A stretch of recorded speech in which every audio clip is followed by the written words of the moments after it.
Matthew was a very loved child.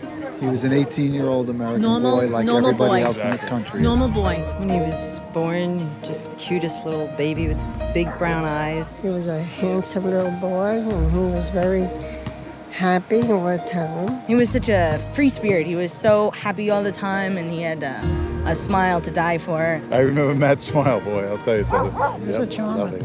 Yeah, those eyes of his could probably get him in a lot of trouble. He was always involved, you know, he likes being involved in sports. We used to play basketball, paintball. And he was always a scrapper, though. That's one thing we liked about him. If you picked on him, he'd pick on your back. Someone to always talk to, you know, personal relationships, someone to depend on. He was a great person, lots of fun.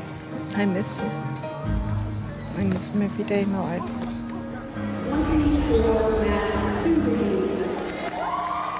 We called him Matthew, we called him Matt.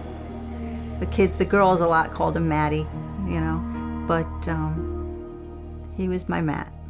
And he loved to fool around with the kids and wrestle with the boys, and he and Annie were very, very close because they were the closest in age, and those two, they were like two peas in a pod. But unfortunately, apparently he was having trouble sleeping, and he was having bad dreams and waking up and starting to have like panic attacks. That's when I said to him, you know, Matt, maybe it would be helpful if you talked to somebody outside of the family, you know, like, would you want to do that? So I made an appointment with him. So we go in there, and she sits down with us, and after no more than 15 minutes of talking with Matthew and asking some questions, she gives us samples of Lexapro. So I said, what about side effects? I said, you know, what should we expect from something like this? And she says, well, you know, they're very well tolerated. And she said, you know, they could have like headache or nausea or maybe some insomnia. So we went home with our sample pack of Lexapro, and at that point, he stopped wanting to talk. He seemed to be withdrawing more. This was weird behavior for him. Well, a lot was happening at this time also, and he was graduating from high school. Of course, the big plan, the kids always, they go to Senior Beach Week.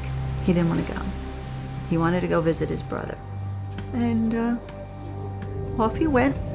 The day that he was supposed to be coming home, it was around 1 o'clock. I hadn't heard from him yet. He was supposed to call me when he finally left. Later on, I guess it was after I got off work, I called, and he didn't answer. But a little while later, he called me back, and he said, he might have said he was almost to North Carolina. It was about 11:30, and I called. He said, I'm fine, I just passed Roanoke. I woke up at around 2:30, kind of jumped up at the clock, and realized he should have been home an hour ago. So I called the cell phone. It went straight to voicemail. I kept calling and calling. I'm like, Matthew, answer the friggin' phone. I was like so upset. Fell asleep, woke up again. It was about 6 o'clock in the morning. He still wasn't home.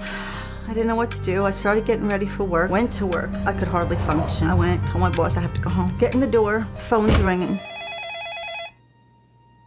And there's this man on the other end, and he said, I'm looking for the family of Matthew Stubing. I said, this is his mother. Who's this? And he said, I'm calling about the jumping.